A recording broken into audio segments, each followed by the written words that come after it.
लाओ त्से अगला सूत्र कहते हैं, जो जानता है वह बोलता नहीं है, जो बोलता है वह जानता नहीं है।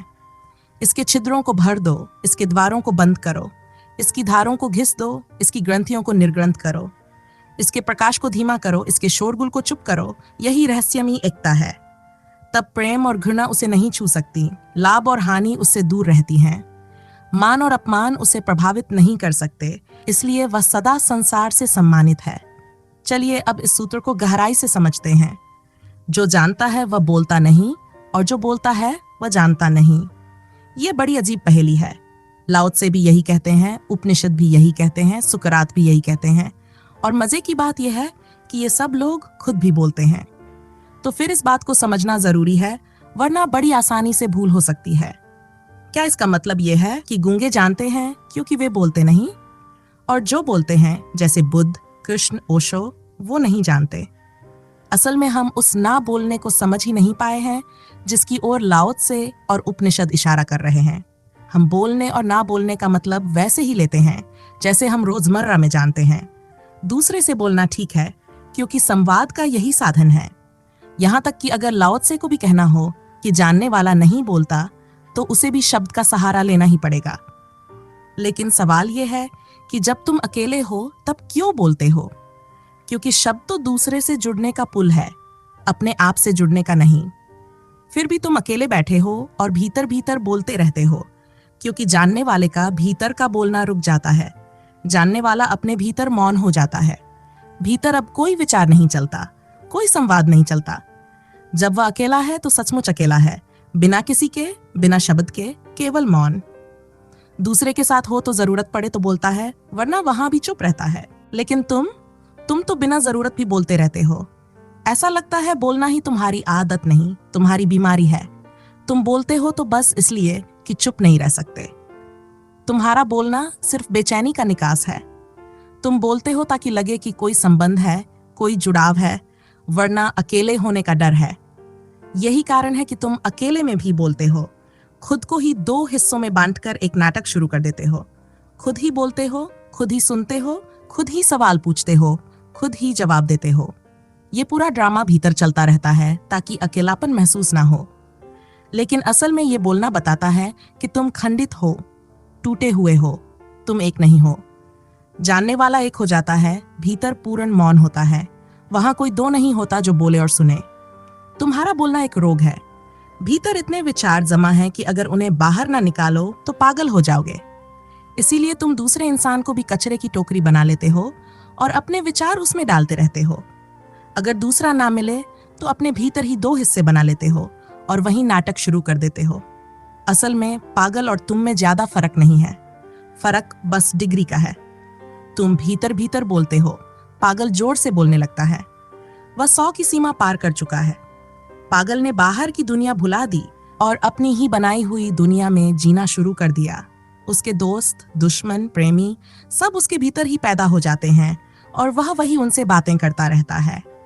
इसीलिए कवि और दार्शनिक भी कई बार पागल हो जाते हैं, क्योंकि वे शब्दों और कल्पनाओं का इतना गहन जाल बुनते हैं कि खुद ही उसमें फंस जाते हैं। उनका निजी सत्य बन जाता है जो उनके लिए बिल्कुल वास्तविक होता है। उन्हें उसमें जीना ही सच लगने लगता है, लेकिन जानने वाला इस सब को छोड़ देता है। उसके भीतर कोई जाल नहीं होता, कोई संवाद नहीं होता, केवल मौन होता, शुद्ध, संपूर्ण और जीवंत मौन। यही उसकी सहज स्थिति है।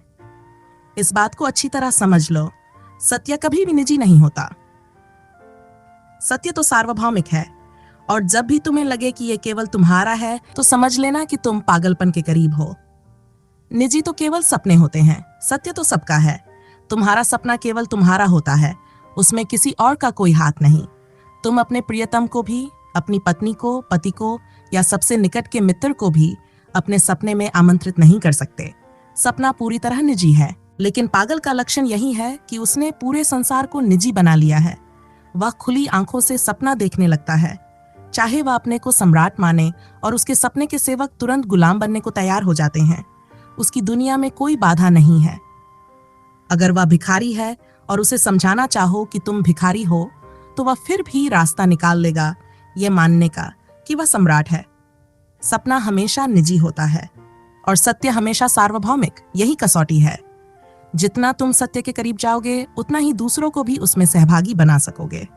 इसलिए बुद्ध, महावीर, कृष्ण, लाओ त्से हजारों लोगों को उस सत्य का अनुभव करा पाते हैं जो उन्हें दिखाई देता है। लेकिन कवि का कोई अनुयायी नहीं होता, क्योंकि उसका सत्य सपना है, केवल उसकी कल्पना। कवि और ऋषि में यही फर्क है। ऋषि उस सत्य की बात करता है जो है, जिसे उसने कल्पनाओं से परे होकर जाना है। साधक की पूरी कोशिश यही होती है कि धारणाएं, विचार, कल्पनाएं हट जाएं और शुद्ध सत्य प्रकट हो। ज्ञानी अपने अकेले में कभी नहीं बोलता। वह भीतर शून्य मंदिर की तरह होता है, जहां गहन सन्नाटा है, निपट मौन है। वहां कोई विचार की लहर नहीं उठती। उसके एकांत में बोलना बिल्कुल निष्प्रयोजन है। और जब वह दूसरों से भी बोलता है तो उसका बोलना उसकी बीमारी नहीं होता। वह मौन में कुशल है।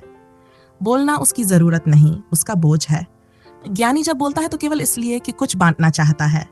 लेकिन यहाँ कठिनाई है। उसे शब्द खोजने पड़ते हैं उन अनुभवों के लिए जिनके लिए कोई शब्द नहीं। वह जितना भी कुशल हो, अंततः उसे लगता है कि जो कहना चाहता था वह कह नहीं पाया। यही कारण है कि वह बार बार कहता है, हर दिशा से कोशिश करता है। असल में सत्य कहा नहीं जा सकता और बिना कहे रहा भी नहीं जा सकता। मौन में उसका अनुभव होता है, लेकिन अनुभव जब आता है तो उसमें उसे बांटने की करुणा भी छिपी होती है। दुख सिकुड़ता है, आनंद फैलता है। दुख में तुम दरवाजे बंद कर लेते हो, रजाई में छिप जाते हो, किसी से कुछ कहना नहीं चाहते। दुख का चरम आत्महत्या है, सबसे अंतिम सिकुड़ाव। लेकिन आनंद फैलता है, बंटना चाहता है। जब तुम आनंद से भरते हो तो चाहते हो कि सभी को निमंत्रण दो, सबको जगा दो। इसलिए हमने ब्रह्म को सच्चिदानंद कहा है। और ब्रह्म का अर्थ ही है फैलाव, विस्तार। आधुनिक विज्ञान अब कह रहा है कि अस्तित्व फैल रहा है। हिंदू तो सदियों से कहते आए हैं कि ब्रह्म का स्वभाव ही विस्तार है। बीज से वृक्ष, वृक्ष से अनगिनत बीज, और हर बीज में फिर अनंत वृक्षों की संभावना। यही जीवन का स्वभाव है, फैलते जाना, अनवरत, कहीं भी रुकना नहीं। यही ब्रह्म है, यही सत्य है। और जब कोई व्यक्ति अपने भीतर उतरकर मन और विचारों से परे जाता है, अपने केंद्र को छूता है, तो वह भी इस महान विस्तार का हिस्सा हो जाता है। तब वह भी बांटना चाहता है, तब वह भी फैलना चाहता है। जो मैं कह रही हूं वह मेरे शब्दों में नहीं है। जो मैं कहना चाहती हूं वह शब्दों से तुम्हें नहीं मिलेगा। शब्द तो बस इशारे हैं, संकेत हैं, उन पर रुकना मत। शब्द को सुनना, लेकिन उसके पार देखना। समझना, लेकिन समझ को आगे बढ़ाकर देखना। अंततः तो दर्शन ही काम आएगा, श्रवण नहीं। सुनना तो बस तुम्हें इस योग्य बनाने का साधन है कि देखने की कला आ जाए। इसीलिए ज्ञानी को श्रोता नहीं, दृष्टा कहते हैं। सुनने से कोई ज्ञानी नहीं होता, देखने से ज्ञानी होता है। इसीलिए तो हम उसे आंख वाला कहते हैं। और यही कारण है कि पूरी खोज को दर्शन कहते हैं। सुनने का उद्देश्य यही है कि आंख खुल जाए। सोए हुए को जगाना हो तो क्या करते हो? उसकी आंख नहीं खोलते, कान पर चोट करते हो। धीरे धीरे आंखें खुल जाती हैं। ज्ञानी भी यही करता है। वह जानता है कि बोलकर सत्य नहीं दिया जा सकता, फिर भी बोलना पड़ता है ताकि तुम्हारी आंख खुल जाए। इसलिए कहा गया है, जो जानता है वह बोलता नहीं है, और जो बोलता है वह जानता नहीं। विद्वान बोलते हैं तो बस कान भरते हैं। ज्ञानी बोलता है तो तुम्हारे अस्तित्व को छूना चाहता है। विद्वान ज्ञान बढ़ाता है, ज्ञानी तुम्हें रूपांतरित करना चाहता है। परमात्मा सदा ताजा है, उसे पुराने ज्ञान से नहीं पाया जा सकता। जब तुम उसे पाओगे तब समझोगे कि जो भी कहा गया उससे उसका कोई संबंध नहीं है। लेकिन तब लगेगा कि ज्ञानी तो तुतला रहे थे, कुछ कहना चाहते थे पर कह नहीं पा रहे थे।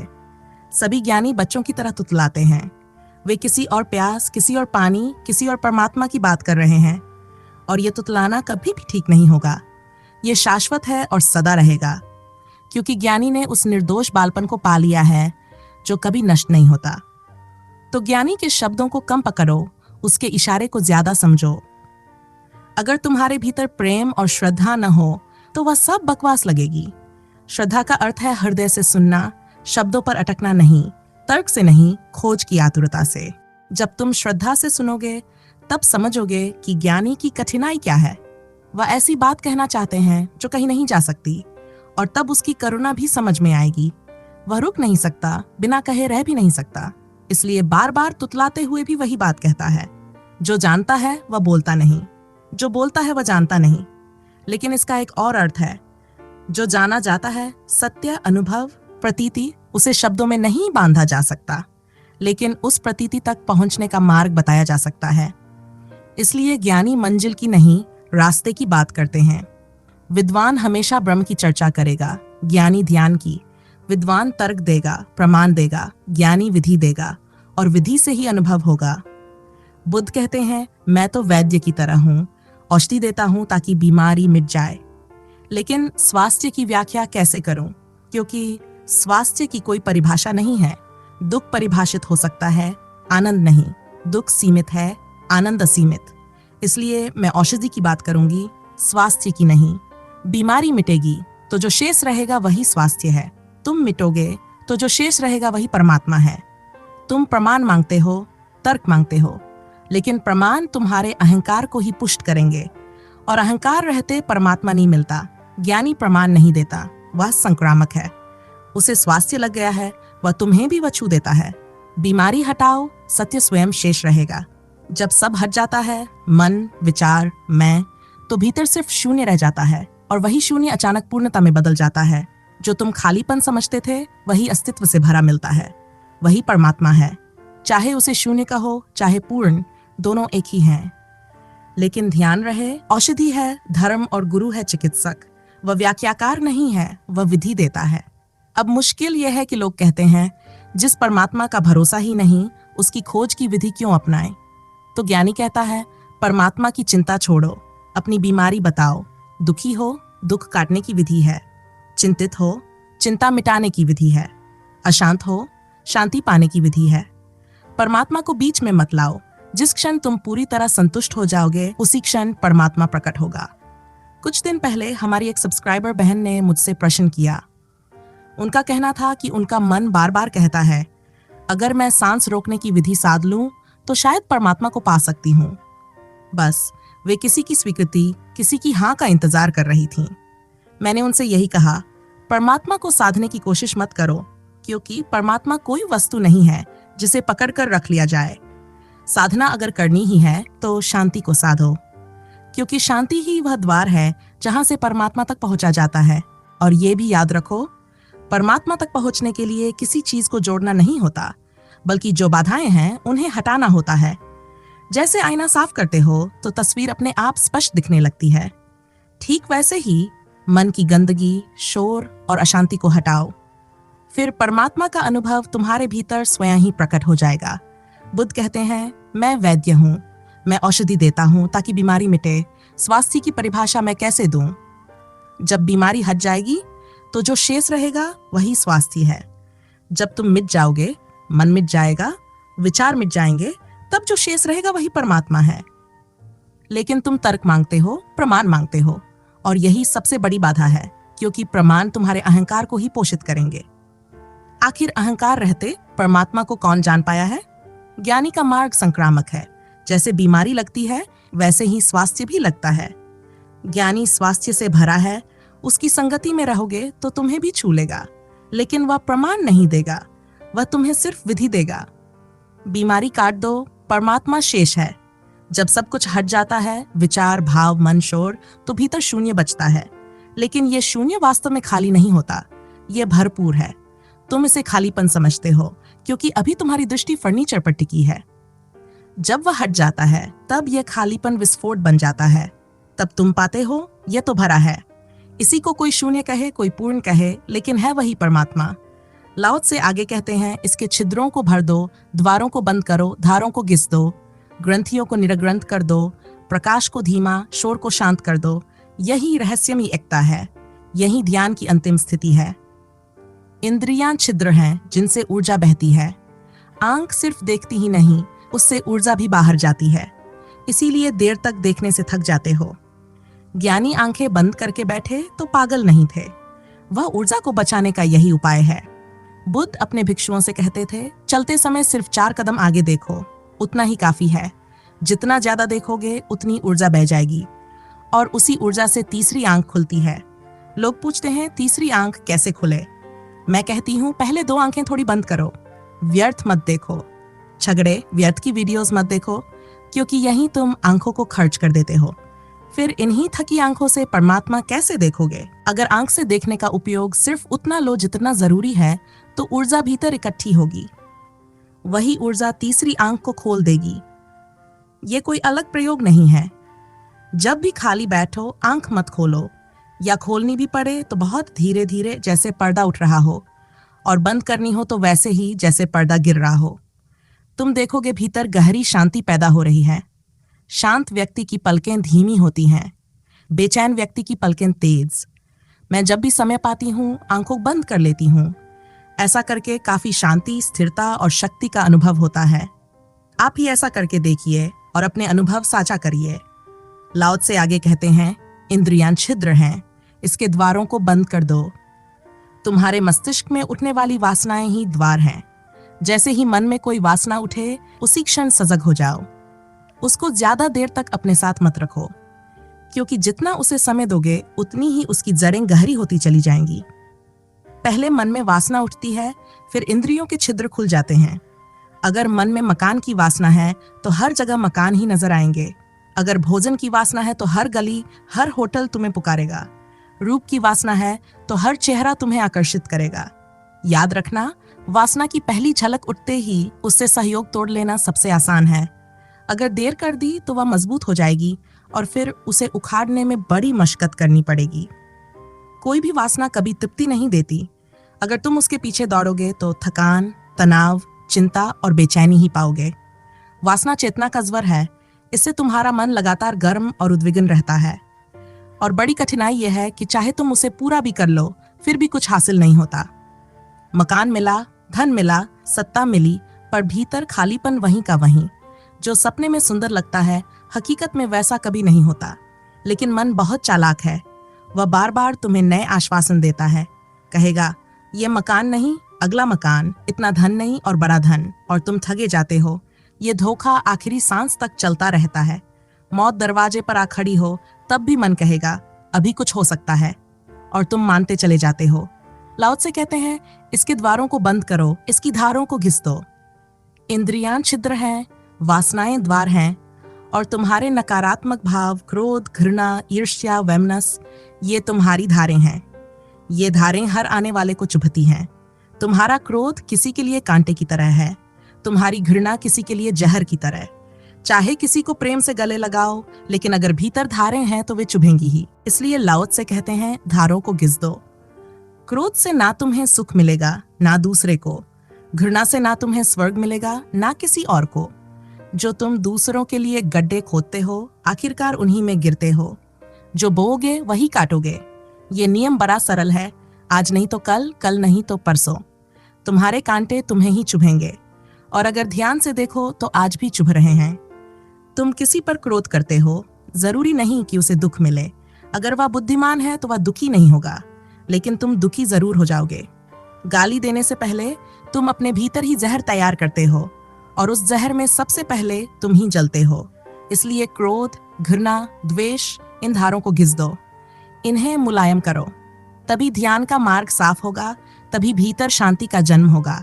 इसलिए लाओ त्से कहते हैं, धारों को घिस दो और इसकी ग्रंथियों को निर्ग्रंथ करो। तुम्हारे भीतर कई गांठें हैं, लेकिन ये गांठें कहाँ से आती हैं? ये आती हैं जब तुम्हारी एक इंद्री दूसरी इंद्री में उलझ जाती है, तब गांठ बनती है। जैसे धागे आपस में उलझ जाएं, वैसे ही इंद्रियां भी उलझ जाती हैं। हर इंद्री का अपना अपना काम है। काम वासना जन्नेंद्रिय का काम है, मन का नहीं। लेकिन तुमने उसे मन तक खींच लिया है और यही उलझन है। गुरजीएफ कहते थे, पहला काम है ग्रंथियों को खोलना। जब तक उलझने ना सुलझें, आध्यात्मिक यात्रा शुरू ही नहीं हो सकती। अगर काम वासना जन्नेंद्रिय में हो तो संभाली जा सकती है, लेकिन अगर वह खोपड़ी में चढ़ गई हो तो क्या करोगे? बीमारी अपनी जगह हो तो इलाज संभव है, गलत जगह हो जाए तो मुश्किल है। भूख का काम पेट का है। जब भूख लगे तभी खाना, घड़ी देखकर मत खाना। अगर भूख नहीं लगी और खाने बैठ गए तो फिर तुम स्वाद के लिए खा रहे हो। स्वाद मन का है, पेट का नहीं। और जब स्वाद से खाओगे तो जरूरत से ज्यादा खा लोगे। पेट कहेगा बस, लेकिन मन कहेगा थोड़ा और। यही ग्रंथि है। इसी तरह उपवास भी झूठा हो गया है। रमजान है तो उपवास, नवरात्रि है तो उपवास है। शरीर कह रहा है कि भूख नहीं है, तो वही असली उपवास है, वही शुद्ध है। लेकिन तुम तो हर चीज को मन से कर रहे हो। ना खाने से भी शरीर को नुकसान, खाने से भी नुकसान। नींद भी जब आए तभी सोना, प्यास लगे तभी पानी पीना, लेकिन तुम तो कोक देखकर प्यास बना लेते हो। अभी तक प्यास नहीं थी, लेकिन स्वाद की याद आई और झूठी प्यास पैदा हो गई। यही उलझन है। मन कहता है कल संभोग किया था, बड़ा सुख मिला, आज फिर करो। ये शरीर की भूख नहीं है, ये मन का धोखा है। अगर तुम शरीर की असली इंद्रियों की भूख सुनो तो सब सीधा हो जाएगा। भूख पेट में रहेगी, भोजन सरल होगा। कामवासना जन्नेंद्रिय में रहेगी, संभोग कभी कभी होगा, और वही अनुभव तुम्हें ब्रह्मचर्य की ओर ले जाएगा। धीरे धीरे वासना विदा हो जाएगी। लेकिन अगर उलझने हैं तो यह सब असंभव है। लाओ त्से कहते हैं इसकी ग्रंथियों को निरग्रंथ करो, सबको अपनी अपनी जगह रख दो, तभी सहजता आएगी, तभी संतुलन आएगा। जेठालाल की पत्नी बीमार थी। जेठाल चौके में गया और बोला नमक नहीं मिल रहा। पत्नी ने कहा अरे जिस डिब्बे पर जीरा लिखा है उसमें ही तो नमक रखा है। अब जेठालाल क्या करे? डिब्बा जीरे का दिख रहा है लेकिन भीतर नमक है। पत्नी के अपने कोड है जो वही समझ सकती है। ठीक वैसी ही हालत तुम्हारी है। जहां प्रकृति ने पेट लिखा है वहां पेट नहीं है, जहां जन्नेंद्रिय लिखा है वहां जन्नेंद्रिय नहीं है। सब कुछ उलझा हुआ है, अस्तव्यस्त है। इसलिए पहले ग्रंथियों को सुलझाओ, सबको उसकी असली जगह पर वापस रखो, तभी जीवन में सहजता, सादगी और सत्य का द्वार खुलेगा। तो लाओ त्से कहते हैं कि अपनी ग्रंथियों को निरग्रंथ करो, अपने भीतर के प्रकाश को धीमा करो और शोरगुल को शांत करो। हमारे भीतर एक प्रकाश है जिसे हम बुद्धि, तर्क और विचार कहते हैं। यह प्रकाश इतना अधिक हो गया है कि यही हमारे अंधेपन का कारण बन गया है। लाओ त्से कहते हैं कि इस दीपक को इतना मत जलाओ, कभी कभी इसे बुझा भी दो। जब तुम गहन अंधकार में उतरोगे तब एक नया प्रकाश जन्म लेगा, जो बुद्धि का नहीं होगा, आत्मा का होगा। तर्क का नहीं होगा, श्रद्धा का होगा। विवाद का नहीं होगा, संवाद का होगा। लेकिन समस्या यह है कि हम विचार को विचार समझते हैं, जबकि वह तो बस शोरगुल है। हम सोचते हैं कि हमने बहुत कुछ जान लिया, पर असल में हमने हर जगह से कचरा इकट्ठा कर लिया है। कोई विचार किसी शास्त्र से, कोई अखबार से, कोई दोस्त से, कोई दुश्मन से, यह सब भीतर घूम रहा है और हमें लगता है यही हमारी पूंजी है। पर सच तो यह है कि विचार हमें भटकाता है और निर्विचार हमें सही रास्ते पर ले जाता है। हम शोरगुल के आदी हो गए हैं। जैसे रेलवे स्टेशन पर सोने वाले लोग रेलगाड़ियों के शोर में सो सकते हैं, लेकिन हड़ताल हो जाए और गाड़ियां ना चले तो उनकी नींद टूट जाती है। जैसे जो लोग बाजार की भीड़ में रहते हैं, अगर उन्हें पहाड़ों की शांति मिले तो उन्हें बेचैनी घेर लेती है। ठीक वैसे ही हम अपने भीतर के इस शोरगुल के आदी हो गए हैं। अगर विचार ना हो तो हमें लगता है कि कुछ कमी है। यही आदत छोड़नी होगी। जब धारें घिस दी जाएंगी, ग्रंथियां खुल जाएंगी, प्रकाश धीमा हो जाएगा और भीतर का ये शोरगुल शांत हो जाएगा, तब एक रहस्यमयी एकता का जन्म होगा। तुम एक हो जाओगे, तुम्हारी सारी अनेकता मिट जाएगी और तुम अखंड हो जाओगे। यही सत्य है। इसे जो जान लेता है वह इसे कह भी नहीं सकता और कहे बिना रह भी नहीं सकता। और जब यह रहस्यमयी एकता प्रकट होती है तब प्रेम और घृणा तुम्हें छू भी नहीं सकते, क्योंकि द्वंद्व वही होता है जहां दो होते हैं। जहां केवल एक है वहां प्रेम और घृणा का कोई अर्थ ही नहीं बचता। वहां केवल करुणा जन्म लेती है। करुणा बड़ी रहस्यमयी है। उसमें प्रेम जैसा भी कुछ है और घृणा जैसा भी कुछ है। करुणा तुम्हें बदलना चाहेगी, तुम्हें तुम्हारे परम सुख की ओर ले जाएगी। करुणा तुम्हें तुम्हारी गलतियों से मुक्त करना चाहेगी, तुम्हारे भीतर की गंदगी को मिटाना चाहेगी। प्रेम तुम्हें जैसा हो वैसे ही स्वीकार कर लेता है, लेकिन करुणा तुम्हें वैसा नहीं रहने देती। करुणा तुम्हें तोड़ेगी भी और बनाएगी भी। इसलिए करुणा में सृजन भी है और विध्वंस भी। करुणा में शीतल प्रेम है जिसमें कोई उत्ताप नहीं है, कोई ज्वर नहीं है। करुणा प्रेम जैसी भी है, घृणा जैसी भी है और दोनों से परे भी है। यही करुणा उस रहस्यमयी एकता का उपहार है। तब प्रेम और घृणा नहीं छू सकती। लाभ और हानि उससे दूर रहती हैं, क्योंकि अब कुछ पाने योग्य ही ना रहा, सब पा लिया तो अब हानि कैसी? लाओ त्से आगे कहते हैं मान और अपमान उसे प्रभावित नहीं कर सकते, क्योंकि नजर अब अपने पर टिक गई है। अब नजर दूसरे पर नहीं है। अब दूसरा क्या कहता है इससे कोई फर्क नहीं पड़ता। अब अपना होना इतना महत्वपूर्ण है, ऐसी गरिमा से भरा है कि तुम अपमान करो तो कोई फर्क नहीं पड़ता, तुम सम्मान करो तो भी कोई फर्क नहीं पड़ता। अपमान करके तुम मुझसे कुछ छीन नहीं सकते, सम्मान करके तुम मुझे कुछ दे नहीं सकते। तो फिर क्या अर्थ रहा तुम्हारे अपमान और सम्मान का? तब व्यक्ति पहली बार उस परम धन का धनी हो जाता है जिसमें ना कुछ घटाया जा सकता, ना कुछ बढ़ाया जा सकता। यही आत्म गरिमा है जिसे लाओ त्से कुलीनता कहते हैं। उसके भीतर से प्रकाश आता है। अब तुम्हारा मान अपमान उसमें कुछ जोड़ता नहीं। अब वह परम स्वतंत्र है। अब उसकी निर्भरता नहीं है। अब तुम्हारे विचारों पर, मंतव्यों पर उसका कुछ भी असर नहीं पड़ता। ऐसा या वैसा, इधर या उधर, पक्ष या विपक्ष। सारी दुनिया साथ हो तो भी उसकी चाल वही रहती है। सारी दुनिया विरोध में हो जाए तब भी उसकी चाल वही रहती है। उसकी चाल में कोई अंतर नहीं पड़ता। लाओ त्से कहते हैं, मान अपमान उसे प्रभावित नहीं कर सकते, इसलिए वह संसार में सदा सम्मानित है और उसका सम्मान अंतिम है। तुम उसका अपमान नहीं कर सकते। जो तुम पर निर्भर है उसकी प्रतिष्ठा भी तुम पर निर्भर है। तुम साथ दो तो वह सम्राट है। तुम साथ ना दो तो वह सड़क का भिखारी है। तुम प्रशंसा करो तो वह गौरवान्वित है। तुम अपमान करो तो उसका गौरव धूल धूसरित हो गया। लेकिन आत्म प्रतिष्ठावान व्यक्ति की स्थिति में तुम कुछ भी घटा बढ़ा नहीं सकते। तुम प्रशंसा करो तो भी वह साक्षी है। तुम निंदा करो तो भी वह साक्षी है। तुम्हारी प्रशंसा से लाभ तुम ही को होगा, तुम्हारी निंदा से हानि तुम्हारी ही होगी। तुम्हारी गालियां तुम पर ही लौट आएंगी, तुम्हारे फूल भी तुम पर ही बरस जाएंगे। इसलिए क्या तुम करते हो सोच समझ कर करना। ऐसे आदमी के साथ एक बड़ा खतरा है, क्योंकि जो भी तुम करोगे वही तुम्हें वापस मिलेगा। ऐसा आदमी तो वैसा है जैसे किसी पहाड़ी घाटी में एको पॉइंट हो। तुम जो भी बोलो वही आवाज लौटकर वापस आती है। तुम कुत्ते की तरह भौंको, पूरी घाटी कुत्तों की आवाज लौटा देगी। तुम प्रेम का गीत गाओ, घाटी उसे दोहरा देगी। तुम ओंकार का मंत्र पढ़ो, घाटी उसे दोहरा देगी। आत्म प्रतिष्ठा को प्राप्त व्यक्ति, ताओ को उपलब्ध व्यक्ति एक शून्य घाटी है। उसमें तुम जो भी ले जाओगे वही वापस आ जाएगा। वह एक प्रतिध्वनि है, इसलिए सोच समझ कर देना। जो तुम पाना चाहते हो वही उसे देना।